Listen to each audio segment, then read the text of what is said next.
بسم اللہ الرحمن الرحیم۔ السلام علیکم، میں ہوں خالد رضا کھوکھر، آپ دیکھ رہے ہیں چاؤ پاکستان۔ آج ماؤں کا عالمی دن ہے۔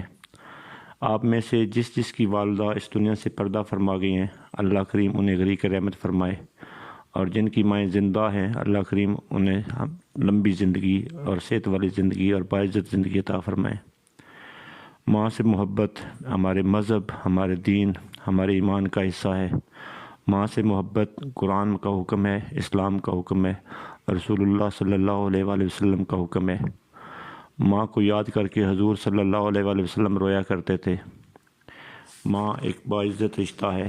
ماں ایک مکمل ایک ایسا رشتہ ہے جس میں اس دنیا کے تمام رشتوں کا جو منبع ہے وہ ماں ہے۔ محبت ہے، وفا ہے، احساس ہے، ہر چیز ماں کے پاس ہے۔ جو ہمیں دوسرے رشتوں سے نہیں ملتا وہ ہمیں ماں دیتی ہے۔ ماں، اللہ پاک ہم سب کی ماں کو سلامت رکھے۔ اللہ ہمیں ان کی خدمت کی توفیق عطا فرمائے۔ اللہ ہمیں ان کے لیے ان کی زندگیوں کو آسان بنانے کی توفیق عطا فرمائے۔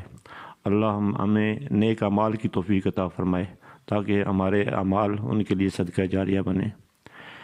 ایک ہماری ماں ہے اور ایک ہمارا وطن، یہ بھی ہماری ماں ہے۔ اپنے وطن کی حفاظت کریں، اپنے وطن کی خدمت کریں، اپنے وطن سے پیار کریں۔ اس وطن کا پرچم ماں کا آنچل ہے۔ اس وطن کی عمارتیں ماں کا گھر ہیں، ان کو برباد نہ کریں، ان کو آگ نہ لگائیں۔ جب اس طرح اشتعال میں آ کے آپ کسی کو اگر آپ کسی ایک پودے کو بھی آگ لگاتے ہیں، پاکستان کے کسی سڑک کے پر مرجھائے ہوئے سوکھے ہوئے ایک پودے کو بھی اگر آگ لگاتے ہیں تو یوں سمجھیں کہ آپ نے ماں کے کپڑوں کو آگ لگا دی ہے۔ یہ پاکستان ہمارا ہے، یہ ماں ہماری ہے، ہم نے ہی اس کی حفاظت کرنی ہے۔ ساری دنیا دیکھ رہی ہے کہ کب ان کی ماں مرتی ہے اور کب وہ خوشیاں مناتے ہیں۔ ہم خود اپنی ماں کے دشمن نہیں ہو سکتے۔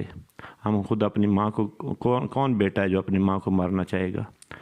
ہوش کے ناخن لیں، جب بھی احتجاج کریں، تشدد نہ کریں، اس طرح کی جو ہے توڑ پھوڑ نہ کریں، جلاؤ گھراؤ نہ کریں۔ وطن کی کسی ایک شاخ کو بھی نقصان نہیں پہنچنا چاہیے، کیونکہ وطن ہماری ماں ہے۔ اللہ پاک اس ہماری ماں کو بھی تا قیامت شاد آباد رکھے۔